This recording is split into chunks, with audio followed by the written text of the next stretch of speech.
கர்த்தருக்கு ஸ்தோத்திரம். நீதிமொழிகள் புஸ்தகம் 22ஆம் அதிகாரம் 29வது வசனம். நான் வாசிக்கிறேன், கேளுங்க.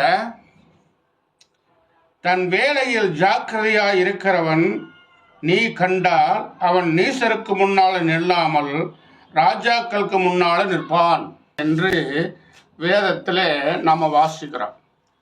நீதிமொழியில் ராஜாக்களுக்கு முன்னால அவன் நிற்பான் என்று வேதத்தில் நம்ம பார்க்குறோம். எனக்கு அன்பான தேவ ஜனமே, அவனுக்கு கொடுத்த வேலையில் ஒழுக்கமாக இருக்கிறவன், நேர்மையாக இருக்கிறவன், எச்சரிக்கையாக இருக்கிறவன் நீசருக்கு முன்னால் நில்லாமல் ராஜாக்களுக்கு முன்னால் நிற்பான் என்று நம்ம வேதத்தில் வாசிக்கிறோம். எங்கே நிற்காம? நீசர்களுக்கு முன்னால் நில்லாமல் ராஜாக்களுக்கு முன்னால் நிற்பான். இப்போ தன்னுடைய வேலைகளை ஜாக்கிரதை உள்ளவன் எப்படி வாழ்வான் என்றதை இந்த வசனம் நம்மளுக்கு விளக்குது இல்லைங்களா? இந்த வசனத்தில் என்ன சொல்லுதுன்னா, அவனுக்கு என்ன பொறுப்பு கொடுத்துருக்காங்களோ அந்த பொறுப்பில் அவன் என்ன செய்யணும்? எச்சரிக்கையாக இருக்கணும். அது நேர்த்தியாக உண்மையாய் செய்தான்னா அவன் என்ன செய்வான்?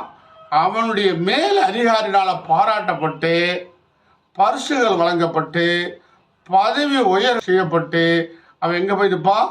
ராஜாக்கள் மத்தியில் பாராட்டுக்குரியவனாய் நிற்பான். சரியா? ஆனால் அதே மனுஷன் ஜாக்கிரதை இல்லாமல் ஏனோ தானோண்டு பார்த்தான்னா அவனுடைய வாழ்க்கை என்ன ஆயிரும்? அவனுடைய வாழ்க்கை என்ன ஆயிரும்?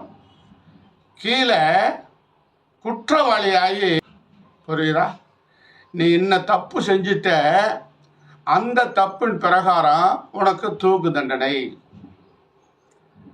அல்லது இந்த கற்பழிப்பு கேஸில் நீ கேட்ட அதனால் உனக்கு சாகு வரைக்கும் சிறைவாசை என்று சொல்கிறாங்க. அவங்க என்ன செய்கிறாங்க? தீர்ப்பு சொல்லிட்டு போலீஸுக்காரங்கிட்ட கொடுத்துட்றாங்க. போலீஸ் அப்போ அவன் வேலையில் என்ன இல்லை? ஜாக்கிரதை இல்லை.